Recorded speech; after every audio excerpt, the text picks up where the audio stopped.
Observation of the Gambia's National Assembly election on April 9, 2022. Final declaration.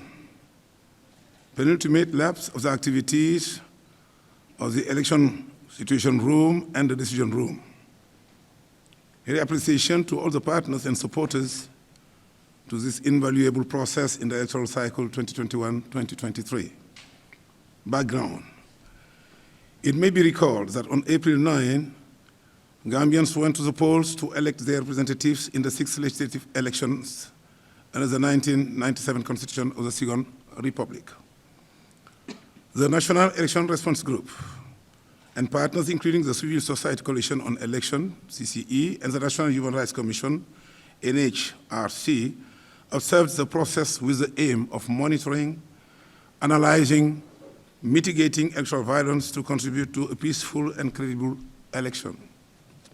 Polls generally opened and closed on time across the Gambia, and results have been announced by the Independent Electoral Commission, IEC.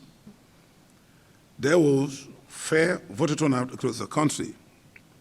Total voter turnout was over 50%, representing a 7% increase from the last parliamentary election, which was 43%. A total of 246 candidates contested for 53 seats, out of which 19 were women. Only 3 women were elected. The Election Situation Room, ESR. The focus of the ESR is to facilitate the monitoring, reporting, analysis, National Assembly election. It's made up of 4 operational sections, namely data gathering, analysis, decision, and communication rooms. This declaration provides a summary of the observations of the electoral process by the National Election Response Group and partners. IEC preparation for the election.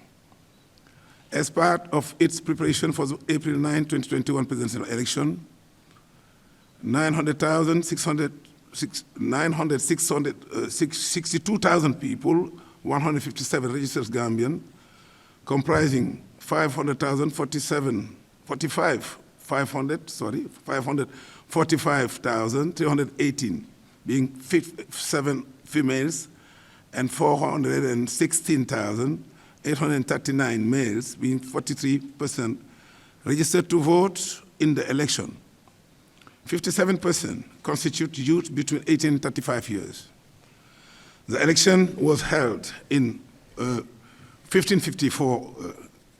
1,554 polling stations and 53 constituencies in 7 regions of the Gambia.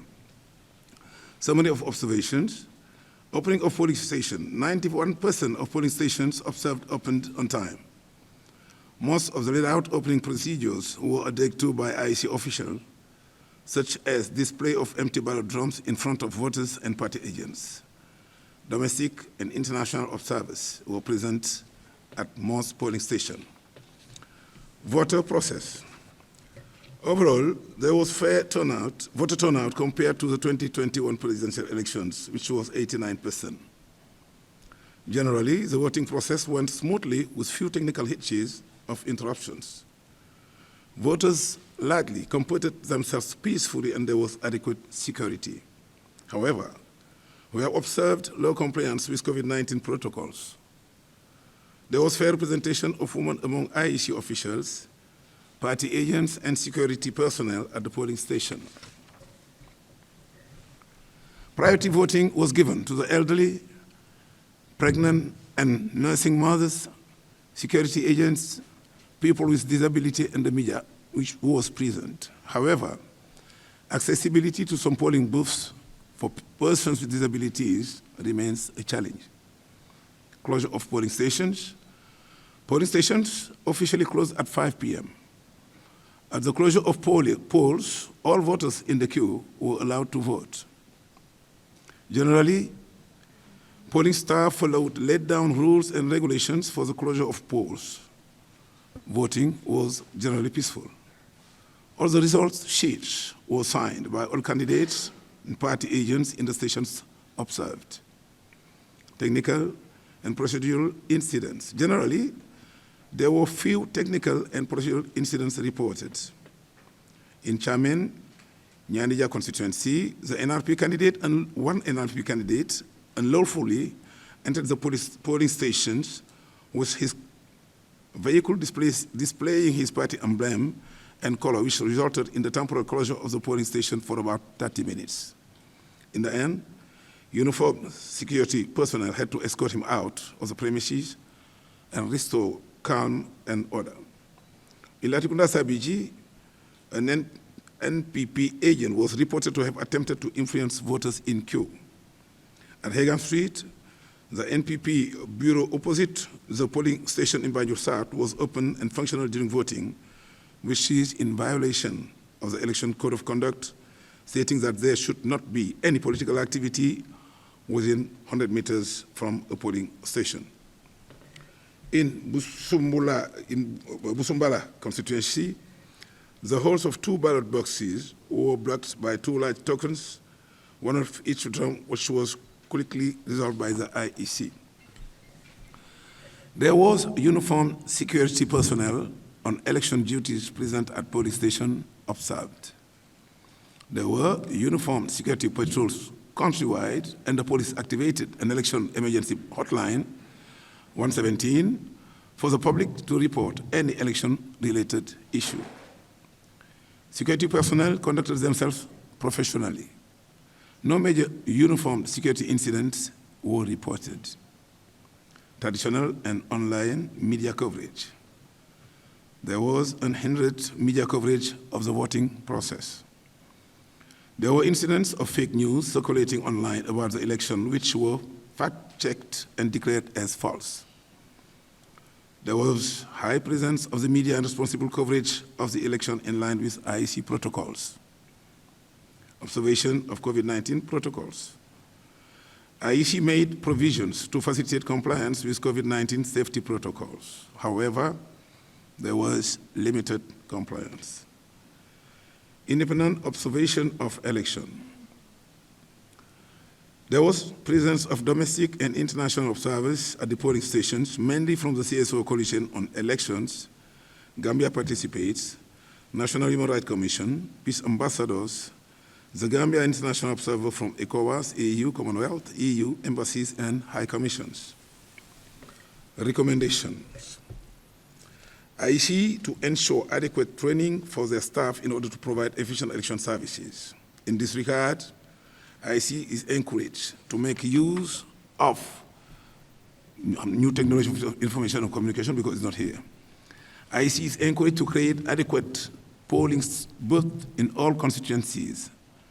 Minimum standards of gender representation as recommended by legislation should be adhered to by the government among IEC commissioners and senior management staff. Timely and effective communication by the IEC is essential in all phases of the electoral process to dispel rumors and suspicion among political parties and their supporters. Given the technical and institutional challenges, there is need for urgent legal and institutional reforms to modernize the electoral system for greater efficiency, transparency, and accountability in elections. Political parties should assume their responsibilities as key electoral stakeholders in maintaining the integrity of the electoral system by adhering to electoral laws and standards and promoting popular participation. The continuous challenges faced by persons with disabilities is accessing poll facilities. In accessing poll facilities and election information calls for urgent address by the IEC and the Gambia government. Voters must recognize the importance of elections in their lives and therefore should ensure active participation and refrain from hate speech, violence, and any acts that would undermine the integrity and peaceful conduct of the elections. Parties, candidates, and electorates in general. Stakeholders should continue and expand on voter education, election observation and monitoring, as well as peace building at all times. Furthermore, we reiterate the urgent need to equip the National Council for Civic Education with adequate human, financial, and material resources to continue to deliver civic and voter education. Gender parity must be adhered to through policies and legislation as recommended in previous election observation report. The CSO coalition renews the call for gender quotas through legislation at national, local, and political party levels. Continuous refresher training for journalists should be conducted on election matters. Conclusion, we commend Gambians for their patriotism and patience throughout the presidential election.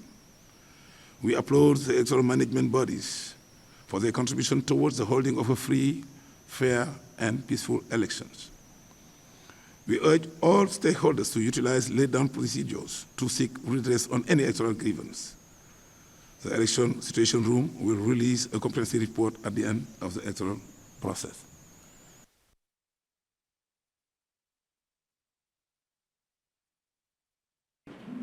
And I think, as my colleague Mr. Cham, he mentioned the issue of Busumbala. The issue of Busumbala was, again, it was an isolated incident where two marbles could not get into the hole of the ballot box. When the issue was raised, of course we followed up, but it was quickly resolved by the IEC. So that was one of the issues. And then the other issues that we had, which was also mentioned, the issue of on-the-spot counting not going to take place in URR and Birkama. Of course, we tried to verify those news, and we discovered that it was not true. And in fact, we did dispatch a team to talk to the IEC communication director. And when we got there, of course, he said, no, this is a legal requirement. You would have had this from us to start with, because this is what the law says. So those rumors were discounted. Basically, that was why we said during the process, really, the Gambians showed maturity in the whole process. Most of the issues that we had were just, as we said, we found it to be fake news. Thank you. We're receiving real-time information from the observers who were in the field. For example, the Jara one that you mentioned, I cannot remember it coming to us, but incidents in Kerawan were reported, where it was alleged that Senegalese were being ferried into the country to vote, and we also, it was reported Nyanku Samusa, I think one of the Manjago Samusa, who was also assaulted. Again, the allegations was that he was also ferrying. But and this is when we said we fact-checked. What happened was, when we got this information and these videos, we saw it. One of them even mentioned the trucks load, and then we looked, there was no truck. What we saw was a truck of goods. And then what we saw again, when they said a pickup, what we saw was just a pickup empty. So we tried to link up with the observers on the ground who were monitoring these areas. And again, that was why when we said some information did come in, when we fact-checked, it was actually not found to be true. These were some of the incidences that the team itself actually monitored and tried to fact-check. I must say that quick false messages were common. I think this is the importance of us having observers at the various spots, okay, to report to the situation room. And whatever we get, before we approach the IEC for quick solution, we must fact-check to make sure that it's real. Some of these things, either they're exaggerated or they are false, okay? And this is what happened. So immediately we got what you people got on social media. We called our people there to verify, okay? And this is what we report. Information that are fact-checked to make sure that they are credible. Where we have a problem, okay, we go for quick solution, and that's when we have this direct contact with the IEC.